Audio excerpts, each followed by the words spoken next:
Bonjour, bonjour, j'espère que vous allez bien, chers amis, et très content de vous retrouver. Merci pour vos partages, merci pour vos commentaires, évidemment, et merci pour les gestes que vous voudriez bien faire pour aider la vidéo. Je mettrai d'ailleurs les coordonnées en description en bas. Merci encore une fois.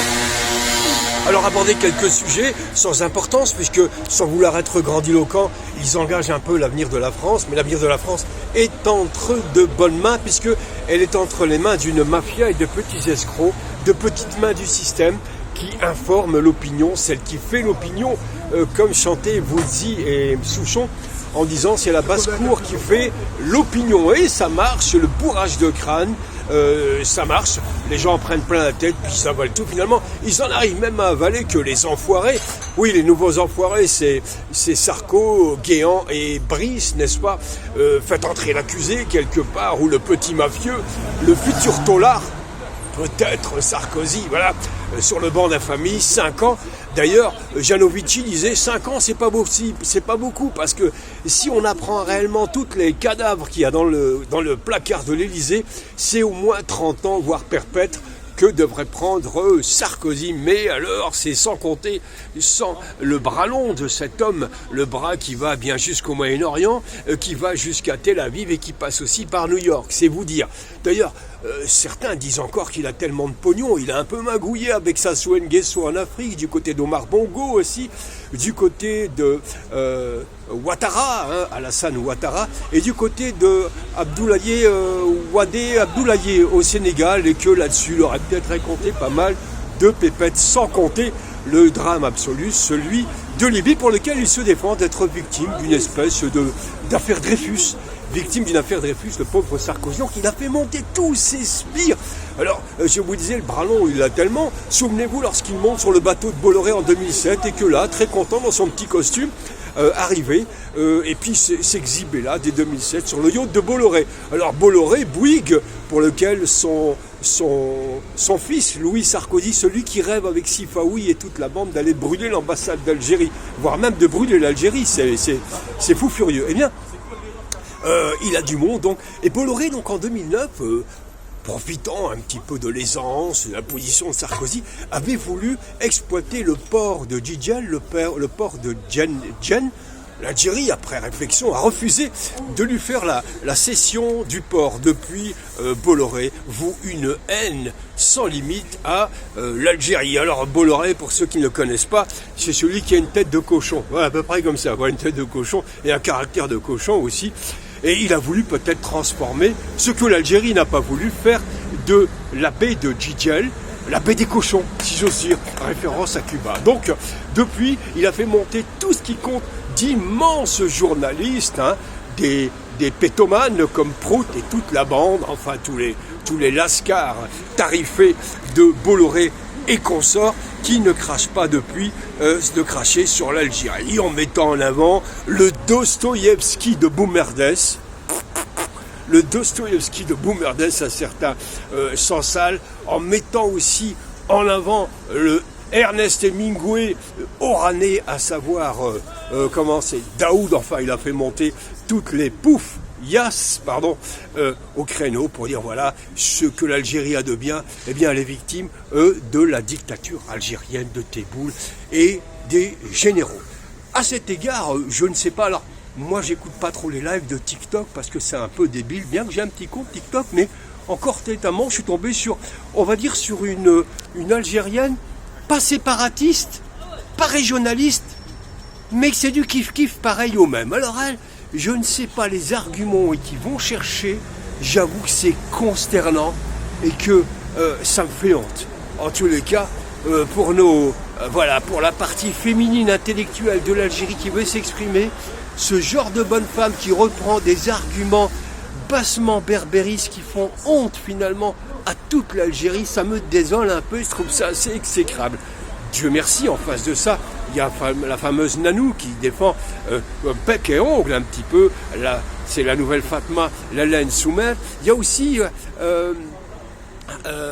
Hafida, je crois, BDS aussi, une femme extraordinaire qui a écrit 2 livres et qui a un langage très précieux, très châtié et qui a une belle intelligence. Ces Algériennes-là nous font honneur, elles nous rappellent nos grandes écrivaines comme Assia Gebar et ou alors Madame Mokadem et plein d'autres, évidemment. Voilà, la parenthèse étant mise de côté, donc l'esclavagiste Bolloré donc a fait monter ses crapules au créneau pour cracher sur l'Algérie et en même temps d'aller défendre l'innocence, la virginité de Sarkozy il serait victime de tout ceci, cela. Sauf que la réalité elle est là et merci notamment à Mediapart et Fabrice Arfi de rappeler que là on est dans un crime mais inouï en ayant effectivement négocié dans un pacte mafieux, en ayant finalement mis sur la balance tout simplement les 170 victimes de Abdallah Senussi qui est accusé donc de l'attentat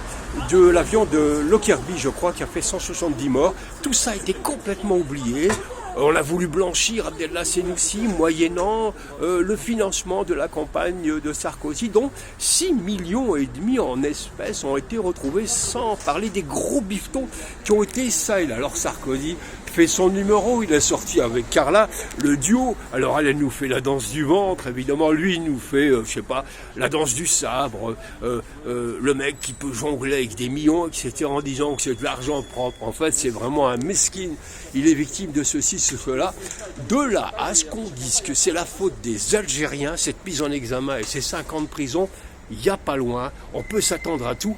Comme disait Audiard, les cons osent tout, notamment le clan Sarkozy, et c'est même à ça qu'on les reconnaît. Alors comme je vous disais, on n'est pas loin donc de dire que c'est la faute à Tebboune, au gouvernement, enfin à tout le monde, quoi. C'est de votre faute, etc. C'est de la faute aux femmes voilées, c'est la faute aux jeunes, etc. que Sarkozy est dans de sales draps.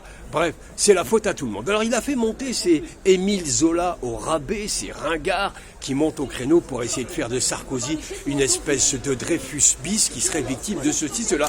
Alors tous ces écrivaillons, ces primitifs, ces baratineurs, ces vendeurs de cravates essaient donc de nous faire croire que, écrire à nouveau j'accuse, vous savez, pour défendre Sarkozy. Alors, au niveau de cet article de J'accuse d'Émile Zola qui a été écrit en 1898 dans le journal de l'Aurore du grand Clémenceau, eh bien, je regrette quand même qu'un homme comme Clémenceau, qui a grandi et qui est né à Aix-en-Provence, près de Marseille, en 1898, un homme aussi pénétré des affaires du monde comme lui, n'ait rien écrit sur le drame algérien qui se jouait juste à côté, puisqu'à Marseille se trouvaient des comptoirs très très importants où ces comptoirs exploitaient notamment le corail de Kolo, près donc de Skikda, où ces comptoirs-là nord-africains faisaient beaucoup de thunes et d'argent sur l'Algérie en exploitant les Algériens, sans oublier toutes les violences.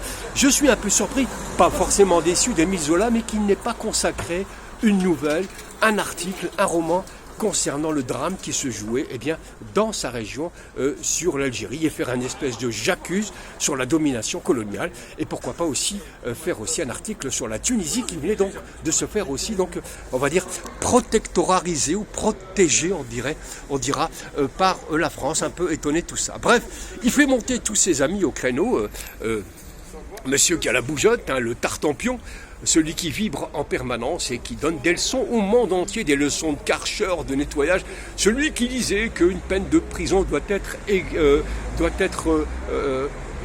vécue, exercée dans sa totalité. Bien, on espère que lui aussi, il sera effectivement condamné dans sa totalité pour 5 ans, sans compter les autres affaires, parce qu'en matière de quincaillerie et de casserole, Sarkozy quand même champion.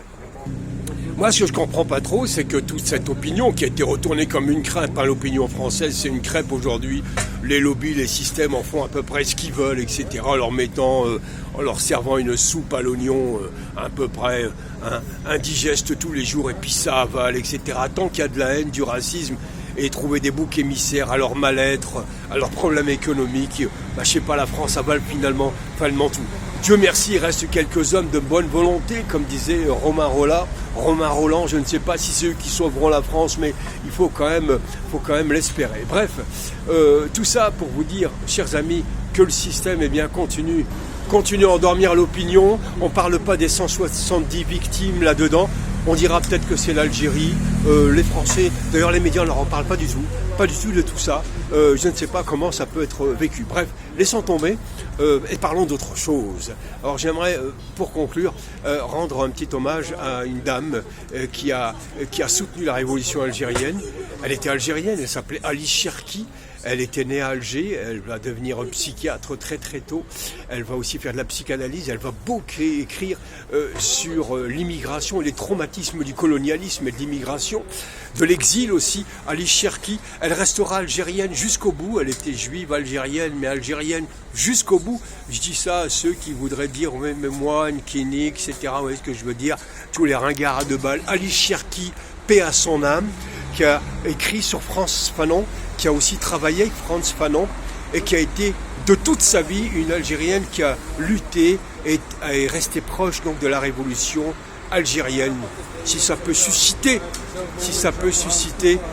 des vocations aux jeunes qui voudraient se lancer dans les hautes études, eh bien Ali Cherki est un bel exemple de patriotisme, d'intégrité et aussi d'agilité intellectuelle. Et puis on terminera par Ahmed Hamoudi. Ahmed Hamoudi était né à Médéa. C'était un homme qui était brillant, qui était très sensible à l'indépendance de l'Algérie. À l'âge de 22 ans, eh bien, il milite au PPA de Messali Haj. Et comme il était porté aussi notamment sur la langue arabe, c'était un expert de la langue arabe. Il va aussi être très préoccupé par la poésie, la musique. Il va se rapprocher en 1945 de Haj al-Anqa pour avoir un petit peu le soutien de Haj al-Anqa pour sa future carrière. Et très très vite, il va mêler son chant patriotique, il va mêler sa parole à sa pensée, le geste à la parole, puisqu'il va se lancer dans la résistance. Il va se rapprocher donc de Ben Bella, de Mohamed Boudiaf, de Hosni Ait Ahmed. Ça va être un grand monsieur engagé. Il se fera arrêter, il ira beaucoup en prison. Ahmed Hamoudi, et il va effectivement se lancer dans la résistance armée. Alors je vous propose d'aller voir sa fiche Wikipédia. J'ai pas trop de temps pour que la vidéo soit trop longue pour parler de ce merveilleux monsieur. Et alors il sera assassiné avec un autre moujahid dans des conditions terribles, puisque ces assassins, ces criminels coloniaux vont lui faire creuser sa tombe, et puis il sera donc abattu. Là où il a creusé sa tombe avec son ami. Au jour d'aujourd'hui, sa famille ne sait pas l'endroit où il a été assassiné. On cherche toujours sa tombe. Bref, sa tombe est là, elle est dans nos mémoires. Et puis rappelons-nous un petit peu tous ces sacrifices et de rester vigilants face à tous les ringards, à toute l'intoxication qui peut être déversée, que ce soit de Bolloré, de Bouygues, de Louis, de l'infréquentable Daoud, de l'autre Zigomar, Sansal, j'en passe, non? Sifaoui évidemment est dedans, et puis tous les fils de pas grand-chose, les fils de rien qui régulièrement font les Arabes de service dans les médias pour cracher sur tout ce qui ressemble de près ou de loin à un Maghrébin, et notamment un Algérien ou une Algérienne. Merci infiniment à toutes et à tous.